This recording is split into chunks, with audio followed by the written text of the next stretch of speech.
नमस्कार दोस्तों, welcome again. हम स्ट्रक्चर ऑफ अर्थ इंटीरियर पढ़ रहे थे और अर्थ इंटीरियर में हमने पार्ट 1 कवर कर लिया था। आज हम क्या है पार्ट 2 कवर करेंगे। पार्ट 1 में हमने क्या पढ़ा था? Basic information about earth interior. हमने क्या है बेसिक इंफॉर्मेशन पढ़ा किसके बारे में? अर्थ इंटीरियर के बारे में। देन हमने उसके बाद पढ़ा क्या? Sources which provide knowledge about earth interior. Earth interior. Then हमने पढ़ा सोर्सेस, कौन कौन से सोर्सेस हैं जो क्या है अर्थ के इंटीरियर के बारे में बताते हैं। हमने क्या आर्टिफिशियल सोर्सेस पढ़े। आर्टिफिशियल सोर्सेज में हमने क्या है डेंसिटी, टेम्परेचर और प्रेशर पढ़े। देन हमने क्या है evidence from the theories of origin of earth पढ़ा। जो थ्योरीज थी ओरिजिन ऑफ अर्थ से रिलेटेड वो सब पढ़ा। आज हम क्या है नेचुरल सोर्सेस पढ़ेंगे। नेचुरल सोर्सेस जो अर्थ के इंटीरियर के बारे में बताते हैं। नेचुरल सोर्सेज में हम क्या है वोल्केनिक इरप्शन और देन सिस्मोलॉजी पढ़ेंगे।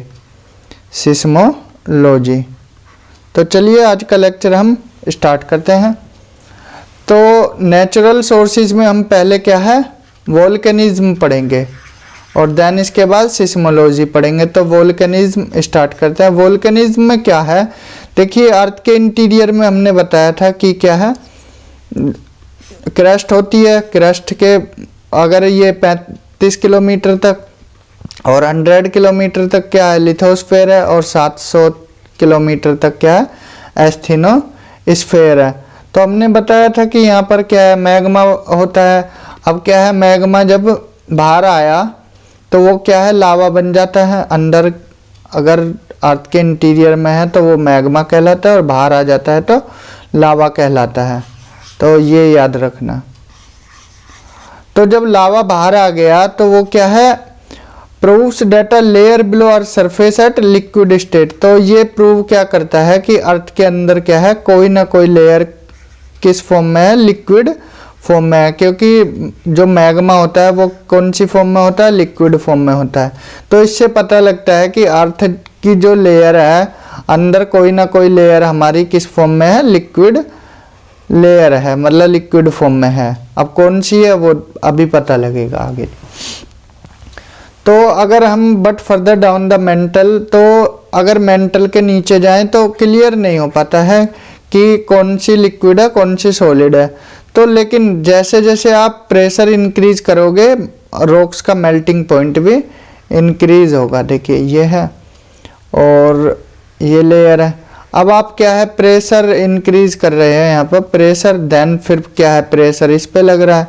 तो जैसे जैसे किसी भी चीज़ पर प्रेशर लगाओगे आप, ये है प्रेशर लगाया तो उसका क्या है मेल्टिंग पॉइंट भी इंक्रीज हो जाएगा। अब मेल्टिंग पॉइंट क्या होता है? मेल्टिंग पॉइंट वो होता है जिस टेम्परेचर पर कोई भी चीज क्या है सॉलिड से लिक्विड में कन्वर्ट हो जाए। वो टेम्परेचर जिस पर क्या है कोई भी सॉलिड चीज लिक्विड में कन्वर्ट हो जाए तो उसी को बोलते हैं मेल्टिंग पॉइंट। आई होप ये क्लियर हुआ होगा।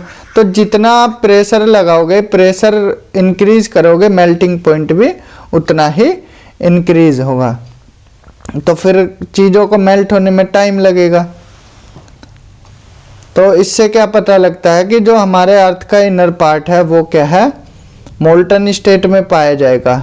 The inner part of the earth may not be in molten state in spite of very high temperature prevailing therein because the enormous mass and pressure of the overlying material superincumbent load increase the melting point of the rock। जितना pressure लगेगा उतना ही melting point increase होगा। Pressure increase तो melting point भी increase. तो इससे क्या पता लगता है कि जो हमारा अर्थ का कोर है वो किस फॉर्म में होगा? सॉलिड फॉर्म में होगा। जो इनर कोर है वो किस फॉर्म में है? सॉलिड फॉर्म में है, सॉलिड स्टेट में है।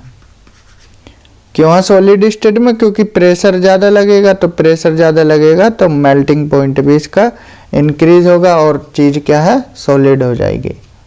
तो मेल्टिंग पॉइंट ज़्यादा है तो सॉलिड का मेल्टिंग पॉइंट ज़्यादा है। ठीक है। और लिक्विड जब गैस में कन्वर्ट होता है तो उसको बॉइलिंग पॉइंट बोलते हैं। ये केमिस्ट्री के टर्म है, मेल्टिंग पॉइंट, बॉइलिंग पॉइंट। तो इतना क्लियर होगा। एक बार और बता देते हैं आपको। नेचुरल सोर्सेज में हम वोल्केनिज्म पढ़ रहे हैं। वोल्केनिज्म में देखिए क्या है, अर्थ के इंटीरियर में क्या है, मैग्मा है। जब वो आउटपोर होता है तो लावा कहलाता है। तो मैग्मा जब अंदर से आया तो वो क्या होता है, लिक्विड है। अब लिक्विड है तो इससे पता लगता है कि अर्थ क्या कि जितने भी लेयर हैं, कोई ना कोई लेयर क्या है, लिक्विड स्टेट में होगी, क्योंकि लिक्विड आया है तो सीधी सी बात है लिक्विड फॉर्म में होगी। देन पता क्या लगता है कि किसी भी चीज़ का प्रेशर इंक्रीज करोगे तो उसका मेल्टिंग पॉइंट भी इंक्रीज होगा। कोई रॉक्स है, उसका हमने प्रेशर इंक्रीज किया तो मेल्टिंग पॉइंट भी इंक्रीज होगा। अब मेल्टिंग पॉइंट क्या होता है, किसी भी सब्सटेंस को सॉलिड से लिक्विड में कन्वर्ट करने के लिए जिस टेम्परेचर की ज़रूरत होती है उसको मेल्टिंग पॉइंट बोलते हैं। अब मेल्टिंग पॉइंट ज़्यादा है तो सीधी सी बात है टाइम ज़्यादा लगेगा मेल्ट होने में।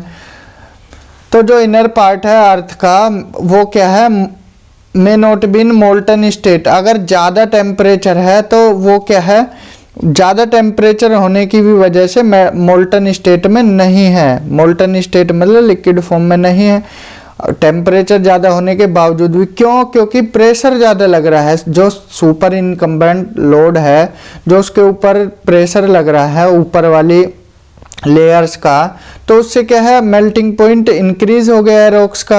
अब मेल्टिंग पॉइंट इंक्रीज हो गया है तो सीधी सी बात है, इससे पता लगता है कि जो अर्थ का कोर है वो किस फॉर्म में है, सॉलिड स्टेट में है। प्रेशर ज़्यादा तो मेल्टिंग पॉइंट भी ज़्यादा होगा और चीज़ें क्या है, सॉलिड हो जाएगी। तो इतना था इसमें वोल्केनिज्म में। तो आई होप इतना सब क्लियर हुआ होगा। चलते हैं आगे। तो एविडेंस ऑफ सिस्मोलॉजी। अब सिस्मोलॉजी देख लेते हैं। सिस्मोलॉजी क्या है, वो साइंस है जिसमें हम क्या है, सिस्मिक वेव के बारे में पढ़ते हैं। और सिस्मिक वेव से ही क्या है, अर्थक्वेक जनरेट होता है। सिस्मिक वेव कब जनरेट होती है, जब अर्थक्वेक आता है। सपोज करो ये अर्थ का सरफेस है। अब यहाँ क्या है, ये यहाँ से क्या है, सिस्मिक वेव जनरेट हुई, इसको बोलते हैं फोकस। और जहाँ पहली बार टकराती है इसको बोलते हैं एपीसेंटर, एपीसेंटर। अब यहाँ से क्या है, ये वेव्स चारों तरफ फैल जाएंगी। तो इन्हीं वेव्स को क्या बोलते हैं, सिस्मिक वेव्स बोलते हैं। ठीक है, ये अर्थक्वेक आता है जब जनरेट होते हैं। सिस्मिक वेव्स की बात की जाए तो ये क्या है, रिकॉर्ड की जाती हैं किसकी हेल्प से, एक इंस्ट्रूमेंट होता है सिस्मोग्राफ की हेल्प से। तो आप इनको रिकॉर्ड कर सकते हो किसकी हेल्प से, सिस्मोग्राफ की हेल्प से। तो फोकस और एपिसेंटर हमने बता दिया है कि जहाँ से क्या है, सिस्मिक वेव्स जनरेट होती हैं उसको क्या है, फोकस बोलते हैं। और जहाँ पहली बार टकराती है उसको क्या है, एपिसेंटर बोलते हैं, एपिसेंटर। तो जो ये फोकस है ये क्या है, एपिसेंटर के परपेंडिकुलर होता है। क्या होता है, परपेंडिकुलर मीन्स 90 डिग्री पर। तो ये 90 डिग्री बना रहे हैं ना, ये फोकस है तो ये एपिसेंटर है। तो कौन कितना एंगल बन रहा है, 90 डिग्री। तो परपेंडिकुलर है जो फोकस है एपिसेंटर के। तो the place of the occurrence of an earthquake is called focus. जहाँ से अर्थक्वेक ऑकर करता है, मतलब जहाँ से जन्म लेता है, उसको फोकस बोलते हैं। और जहाँ पर सिस्मिक इवेंट अर्थ के सरफेस पर पहली बार एक्सपीरियंस होता है उसको एपिसेंटर बोलते हैं, जो कि हमने अभी पीछे डायग्राम बनाया था। ये फोकस है, यहाँ से जनरेट हुआ, और जहाँ पहली बार टकराता है इसको एपिसेंटर बोलते हैं। एपिसेंटर क्या है, हमेशा परपेंडिकुलर होता है किसके, फोकस के। यह भी बताया परपेंडिकुलर। और जो डीपेस्ट फोकस है वो अब तक मेजर जो किया गया है वो 700 किलोमीटर तक है अर्थ सरफेस के। ये फैक्चुअल पॉइंट है, याद रखना। सिस्मिक वेव्स क्या होती हैं, जो डिफरेंट टाइप के ट्रिमर्स और वेव्स जनरेट होते हैं जब अर्थक्वेक आता है, तो उन्हीं वेव्स को क्या है, सिस्मिक वेव्स बोलते हैं। तो सिस्मिक वेव्स तब आती हैं जब जनरेट होती हैं जब अर्थक्वेक आता है। तो 3 तरह की सिस्मिक वेव्स होती हैं। कितनी तरह की? 3 तरह की। कौन कौन सी? प्राइमरी, और सेकेंडरी, और देन कौन सी होती है? Surface waves. तो इनको 1 बाय 1 पढ़ते हैं, प्राइमरी, सेकेंडरी और सरफेस वेव्स को। जो प्राइमरी और सेकेंडरी है इनको क्या है? बॉडी वेव्स भी बोलते हैं, बॉडी वेव्स, क्योंकि ये ट्रैवल करती हैं कहाँ पर? ट्रैवल करती हैं अर्थ के इंटीरियर में, ट्रैवल अर्थ इनर लेयर, जो अर्थ की इनर लेयर्स है वहाँ ट्रैवल करती हैं।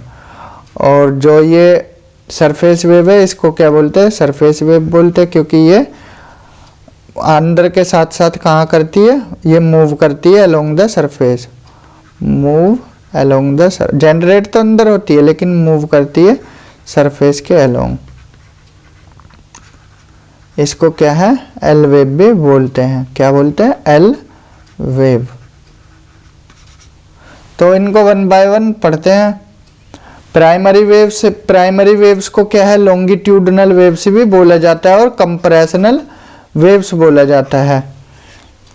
ये क्या है? एनालोगस होती हैं, समरूप होती है किसके? साउंड वेव्स के। जैसे साउंड वेव ट्रैवल करती है जहाँ पर क्या है? पार्टिकल्स आगे पीछे होते हैं, मूव, जहाँ जैसे सपोज करो ये रे है और यहाँ पर ही क्या है? पार्टिकल भी इसी फॉर्म में जाएंगे, जहाँ पर जिस डायरेक्शन में रे जा रही है उसी डायरेक्शन में क्या है? पार्टिकल्स भी मूव करेंगे।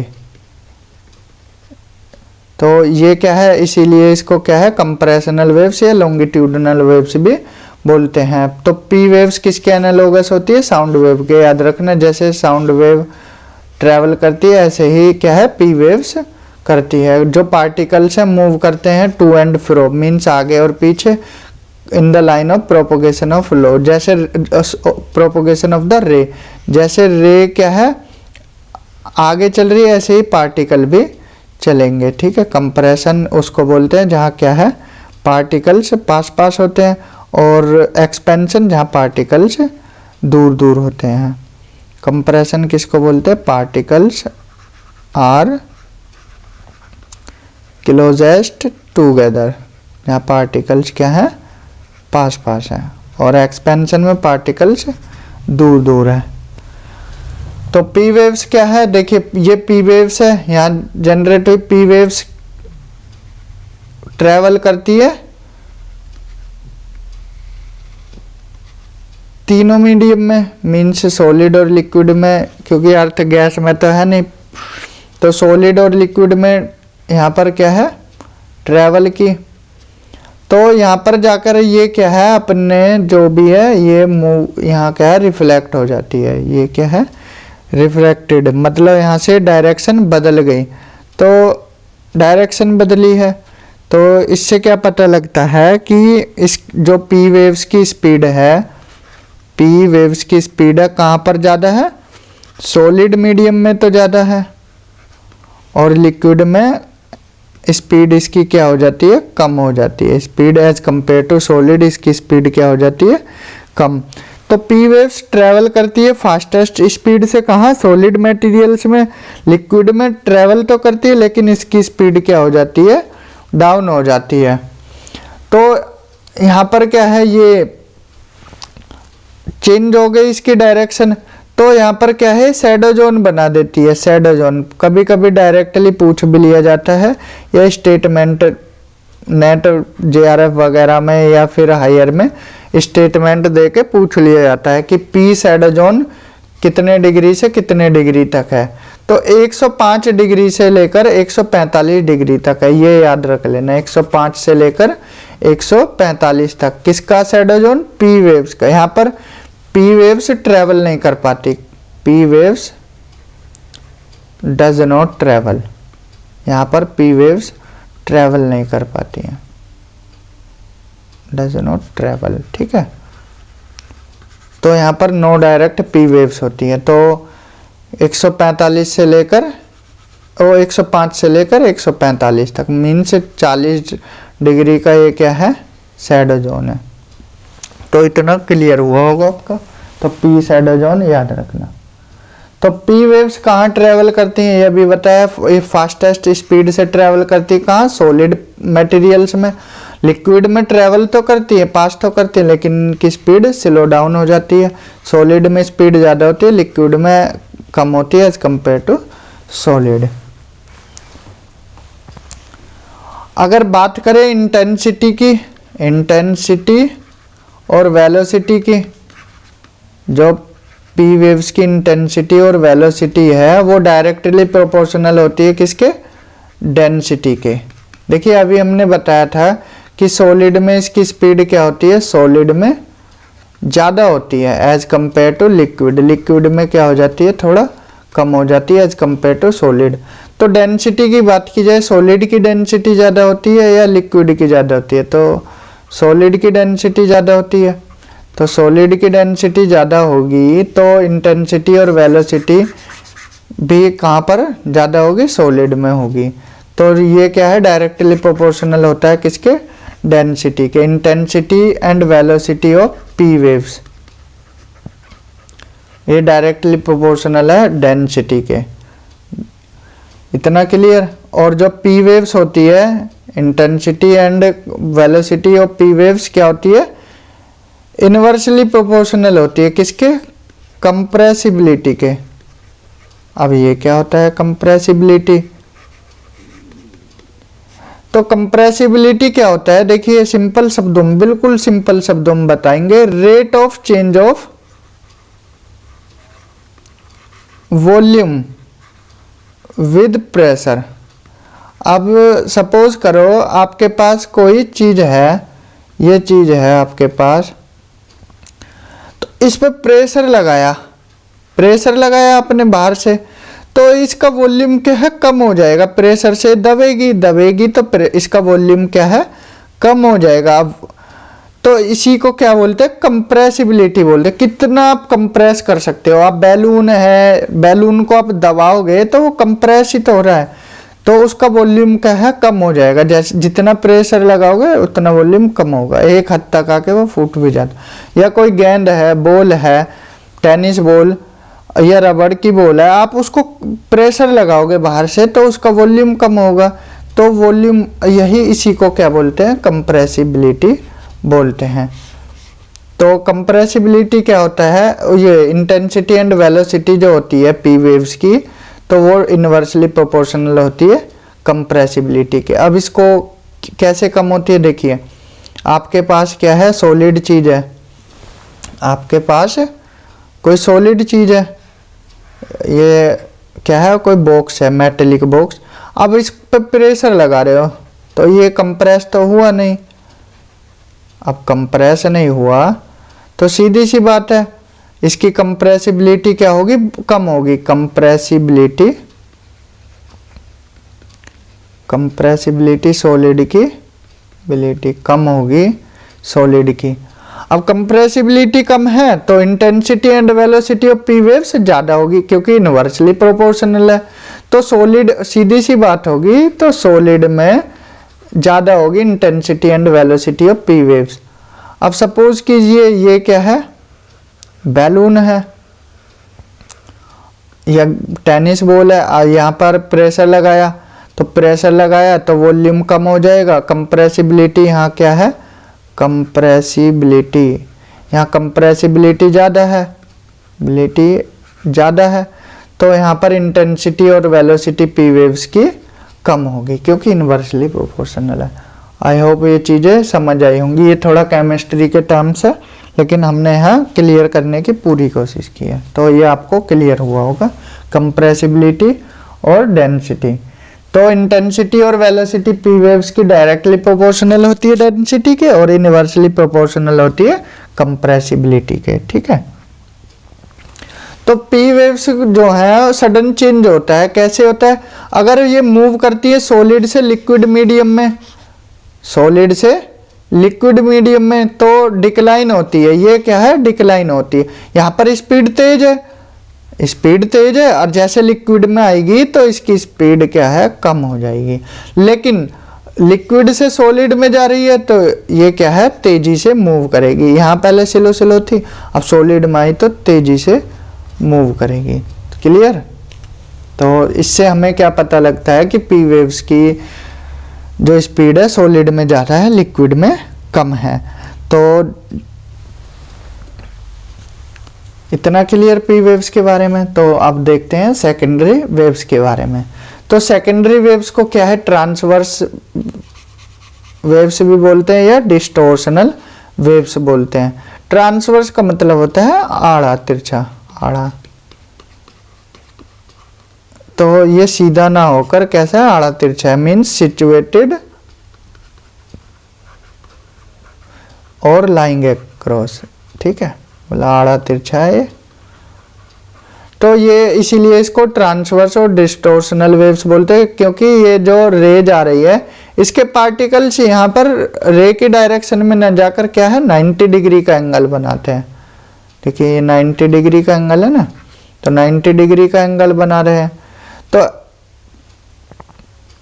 ये एनालोगस किसके होती है, जो वाटर रिपल्स होते हैं। आप कभी पानी में पत्थर मारना, जब पानी में आपने पत्थर मारा तो ये क्या है, देखिए पानी में पत्थर मारा तो ये कुछ आपको ऐसे करके दिखाई देता है ना कि रिपल्स चल रही हैं, ऐसे करके दिखाई देता है किसी पॉन्ड में या कहीं भी मारोगे। तो ये क्या है, एक तरफ रे है तो इसके पार्टिकल्स इसके 90 डिग्री पर होते हैं।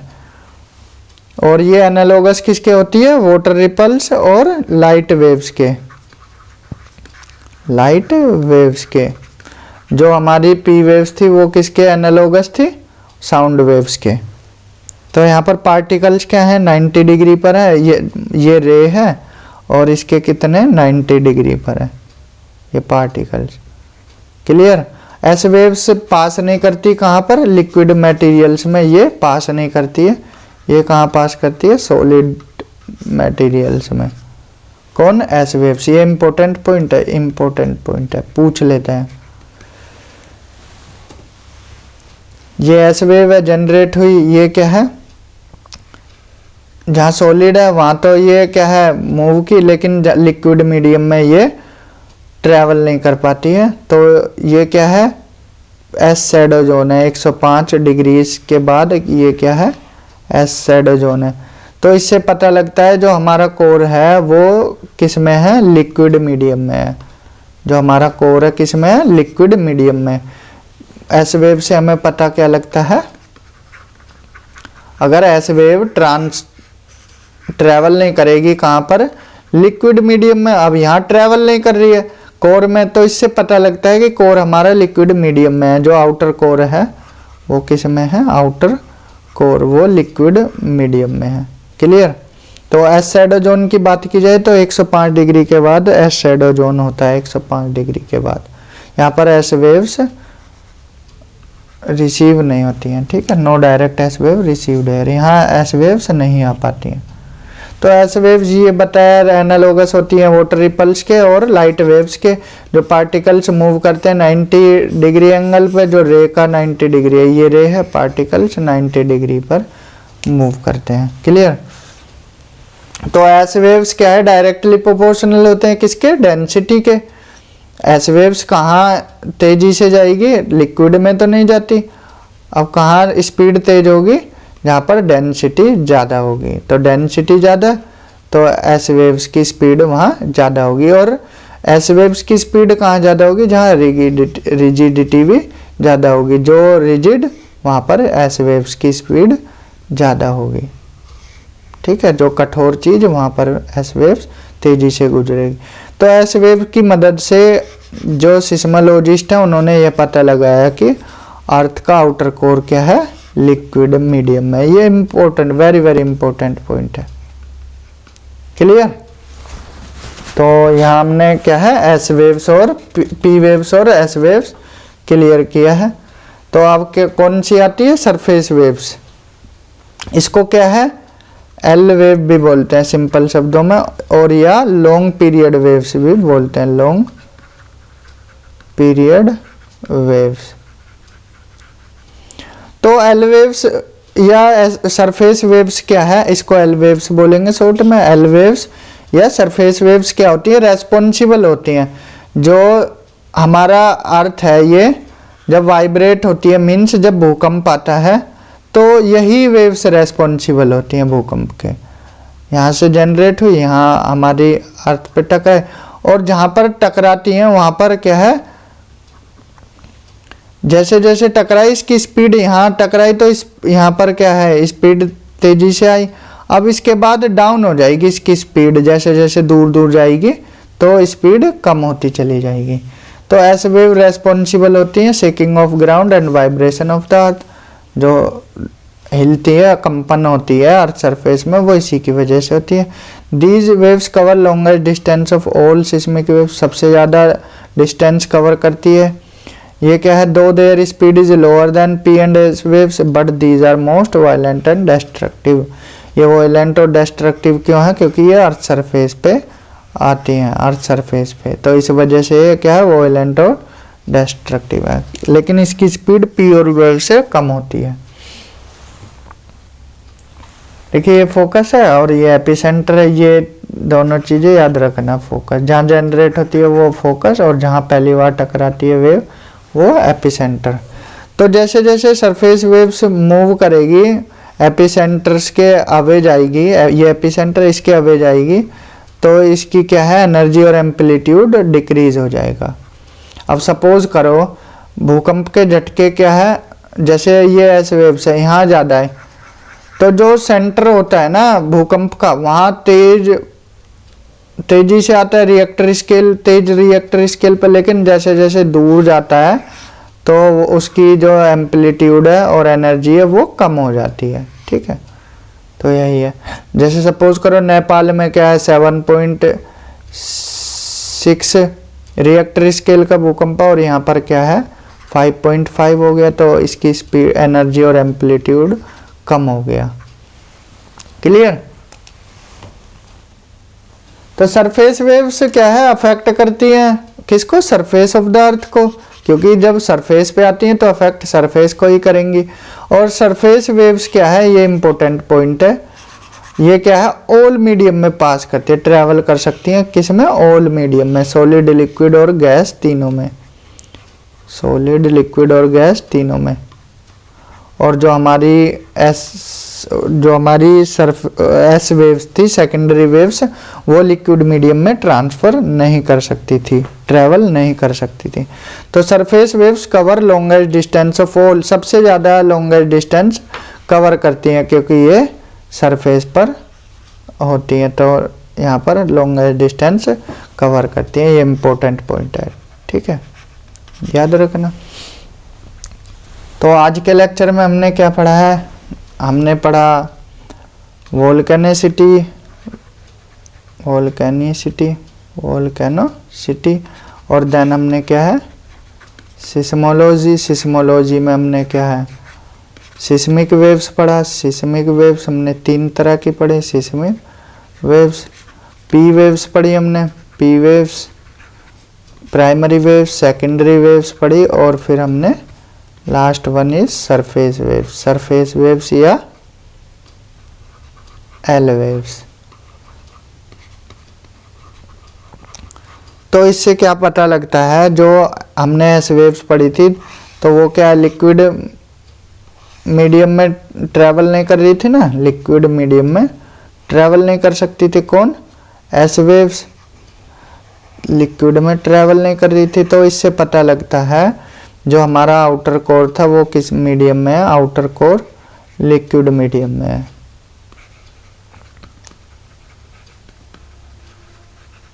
तो इतना सब पढ़ने के बाद, 3 वेव्स पढ़ने के बाद हमें ये तो पता लगता है कि जो हमारी अर्थ है वो होमोजीनियस नहीं है, वो क्या है होमोजीनियस सॉलिड मटेरियल से नहीं बनी हुई है। तो इससे क्या पता लगता है कि ये क्या है अलग अलग जगह पे अलग अलग बनी हुई है, कहीं सॉलिड है कहीं लिक्विड है। इन वेव्स की हेल्प से हमने पता लगाया है, क्योंकि जब सॉलिड लिक्विड में ट्रैवल नहीं कर रही थी कौन, एस वेव, तो सीधी सी बात है लिक्विड मीडियम होगा, तो ये हमारा आउटर कोर से ट्रैवल नहीं कर रही थी, तो आउटर कोर क्या है लिक्विड मीडियम में है। क्लियर। तो आज के लेक्चर में इतना ही रहने देते हैं। तो अगले लेक्चर में हम क्या है, अगले लेक्चर में पढ़ेंगे हम केमिकल कंपोजिशन के बारे में पढ़ेंगे, केमिकल कंपोजिशन, और जो लेयर हैं अर्थ की वो पढ़ेंगे। सियाल सुएज की हाइपोथेसिस पढ़ेंगे, इसमें हम सियाल सीमा नीफे पढ़ेंगे, डेंसिटी कितनी है सियाल की, सीमा की, नीफे की, और किन किन एलिमेंट से बना हुआ, किन किन एलिमेंट कौन कौन से हैं, सियाल में कौन से हैं, सीमा में कौन से, नीफे में कौन से हैं, स्ट्रक्चर ऑफ अर्थ पढ़ेंगे। देन हम क्रस्ट मेंटल कोर डिटेल में पढ़ेंगे, कौन कौन सी किस में कितनी डेंसिटी है, कितनी किलोमीटर से कितने किलोमीटर तक डेप्थ है इनकी। तो आज के लेक्चर में इतना ही, मिलते हैं अगले लेक्चर में। Till then bye, have a good day.